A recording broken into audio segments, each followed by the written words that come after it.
Jeudi qui c'est lundi 14 avril. Titre leçon que nous avons étudié, c'est La belle épouse. Mes frères, mes sœurs, chers amis, moi saluez-nous au nom du Seigneur Jésus-Christ. Non pas c'est Wendy, c'est un contentement, c'est en joie, pour nous capables de retrouver nous ensemble, pour nous étudier leçon nous pour la semaine ça, qui c'est leçon 3. Titre leçon 1, c'est métaphore du mariage. Métaphore du mariage. Verset pour nous connaître, nous joignons dans Apocalypse chapitre 19, le verset 9. Dans la version 8 secondes qui dit comme ça. Et l'ange me dit, écrit, heureux ceux qui sont appelés au festin des noces de l'agneau. Et il me dit, ces paroles sont les véritables paroles de Dieu. Et nous disons Amen.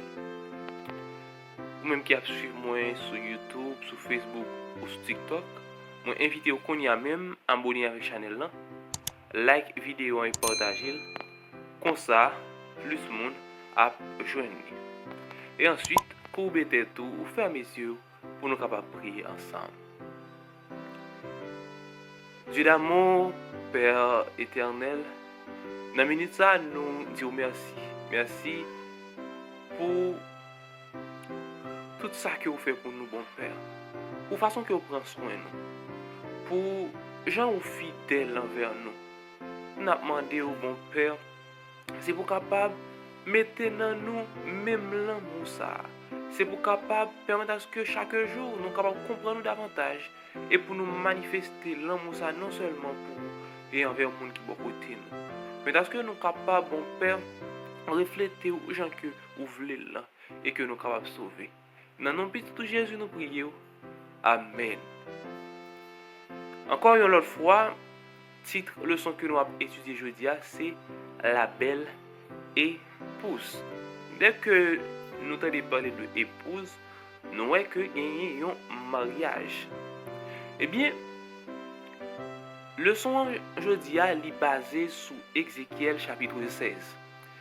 C'est dans ce chapitre ça que le prophète Ézéchiel il t'a parlé pour bon Dieu, côté il t'a dit que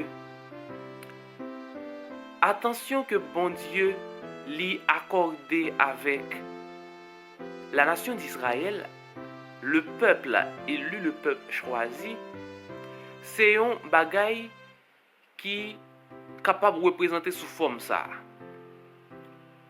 Dans quel sens? C'est un coup, peuple israélien, mon Dieu te considéré tant coup un petit monde qui t'est abandonné. L'histoire que le peuple Israël te vive depuis que il était sorti dans le pays d'Égypte jusqu'à ce que il bâti propre ville pâle, l'arrivée en Canaan. Eh bien, c'est une histoire qui illustrée sous forme ça, qui c'est un petit monde que maman t'a abandonné, li perdu dans un champ. Eh bien, que yon moun t'a pral joindre. Et moun ça qui t'a pral joindre si moun ça, li t'a pral prendre soin li, ba li manger, ba li rad, lever li dans tout l'amour que yon ti moun t'a doué joindre. Et lorsque ti moun ça konya li vin grand, eh bien moun ça qui te levé li, qui te permet à ce que li capable venir au monde dans la société, hein, vin gagner place li, eh bien li t'a pral prend demoiselle ça konya, li t'a pral prend fille ça pour madame li. Eh bien c'est ça que Ézéchiel li présente nous dans Ézéchiel chapitre 16. C'est ça qui fait puis bas dans le texte là, auteur là invite nous lire Ézéchiel chapitre 16 verset 4 à 14. Et après il va poser une question ça qui dit que nous enseigne les détails de l'exaltation de cette épouse à propos des intentions de Dieu à notre égard. On nous lit verset ça ensemble pour nous capables ouais qui ça prophète là il était écrit. Ézéchiel chapitre 16 verset 4 à 14. À ta naissance, au jour où tu naquis, ton nombril n'a pas été coupé. Tu n'as pas été lavé dans l'eau pour être purifié. Tu n'as pas été frotté avec du sel. Tu n'as pas été enveloppé dans des langes. Nul n'a porté sur toi un regard de pitié pour te faire une seule de ces choses. Par compassion pour toi, mais tu as été jeté dans les champs le jour de ta naissance, parce qu'on avait horreur de toi. Je passais près de toi, je t'aperçus baigné dans ton sang, et je dis, vis dans ton sang. Je te dis, vis dans ton sang. J'étais multiplié par 10 milliers, comme les herbes des champs, et tu pris de l'accroissement. Tu grandis, tu devins d'une beauté parfaite. Tes seins se formèrent, ta chevelure se développa, mais tu étais nu, entièrement nu. Je passais près de toi, je te regardais, et voici, ton temps était là, le temps des amours. J'étendis sur toi le pan de ma robe. Je couvris ta nudité. Je te jurai fidélité. Je fis alliance avec toi, dit le Seigneur l'Éternel, et tu fus à moi. Je te lavai dans l'eau, je fis disparaître le sang qui était sur toi, et je t'oignis avec de l'huile. Je te donnai des vêtements brodés, et une chaussure de peau teinte en bleu. Je te ceignis de fin lin, et je te couvris de soie. Je mis un anneau à ton nez, des pendants à tes oreilles, et une couronne magnifique sur ta tête. Ainsi tu fus paré d'or et d'argent, et tu fus vêtu de fin lin, de soie et d'étoffe brodée. La fleur de farine, le miel et l'huile furent ta nourriture. Tu étais d'une beauté accomplie, digne de la royauté. Et ta renommée se répandit parmi les nations à cause de ta beauté, car elle était parfaite. Grâce à l'éclat dont je t'avais orné, dit le Seigneur l'Éternel. Et nous disons Amen. Eh bien, tout au long de verset ça, nous avons que bébé ça, que moun sa li te prend et que il te prend soin, c'est lui-même qui t'a pral vin tourner une belle fille qui, selon ça que auteur en lit nous là, qui excessivement belle. Eh bien, auteur en lit dit là, puis bas, première fois que bon Dieu te prend là, pas gen moun qui te ouel, puisque elle était dans un état déplorable, puisque elle n'est pas capable de paraître dans la société. Eh bien, lorsque mon Dieu vient prendre soin, eh bien, les ça, elle vient tellement belle que tout le monde vient ouel, parce que beauté li était parfaite. Eh bien, c'est même scénario qui était fait dans relation peuple Israël avec bon Dieu. Et puis dans le texte là, il dit, nous connaissons côté bon Dieu, il était sorti avec la nation d'Israël, façon que il était protégé peuple là. Et lorsque il a parlé avec peuple là, avec Moïse, il dit,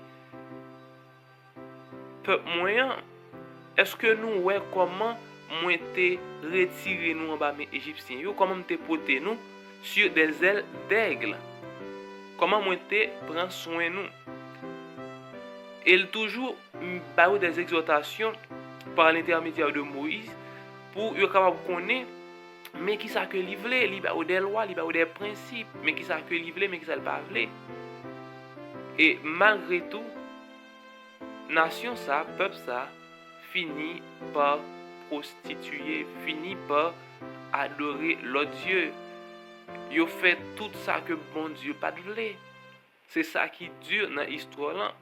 C'est pas sans raison qui fait que le prophète Ézéchiel il fait comparaison avec un monde qui levait un petit monde qui était abandonné, qui a été rejeté, que société a pas de connaître et qu'on y a les vinn mettre petit monde ça sous monde et c'est là ça tout le monde pral wel Et ti moun ça, lorsque li vin grande, eh bien, li t'a pral fait moun qui te levé dans honte. Li t'a pral prostituer avec l'autre monde, avec l'autre nation. Et puis bas, il dit, tout allait bien jusqu'à ce que, cependant, le verset suivant d'Ézéchiel dise, mais tu t'es confié en ta beauté, tu t'es prostitué à cause de ta renommée, et tu as prodigué des prostitutions à tout passant. Il en a été ainsi. Eh bien, ça, c'est une histoire qui est vraiment triste, qui gagne une leçon là qui est extrêmement importante, qui c'est façon que bon Dieu lui-même lui remet chaque croyant, lui remet l'église lui. Il considère l'église lui comme épouse lui, comme fille que lui marie ensemble avec lui. Mais chaque jour de manière continuelle, nous toujours à désobéir, nous toujours à transgresser loi liée, commandement lié, ordonnance liée, sans nous pas tenir compte de impact, de effet que ça a gagne sur lui, malgré la façon que lui remet nous. Côté il dit dans Jean 3 verset 16, car Dieu a tant aimé le monde qu'il a donné son Fils unique, afin que quiconque croit en lui ne périsse point, mais qu'il ait la vie éternelle. Il dit, nous avons été créés pour refléter la bonté et la gloire de Dieu. Lorsque les créatures de Dieu supposent que leur beauté leur appartient, cette beauté se dévalorise et des ennuis s'en suivent. Auteur là, il pose des questions sérieuses dans le texte. Il dit, quels sont les dangers qui fait de se fier à notre propre beauté? C'est-à-dire, comment pourrions-nous penser qu'il y a quelque chose en nous-mêmes qui nous donne du mérite auprès de Dieu, ou qui nous rend dignes de son amour? Comment pouvons-nous toujours nous prémunir contre l'orgueil spirituel? Pour nous capables finir, nous accouper tête, nous fermer les yeux. Notre Seigneur et notre Dieu, nous disons merci aux paroles que vous portez pour nous. Et nous demandons pardon tout pour toute fois que nous offensons, pour toute fois que nous allons loin de vous-même malgré tout ça que vous faites pour nous. Fais-nous grâce, pas punir sur nos péchés, nous. Dans nos petits Jésus nous prions. Amen. À bientôt pour le son mardi. Que mon Dieu bénisse nous tous.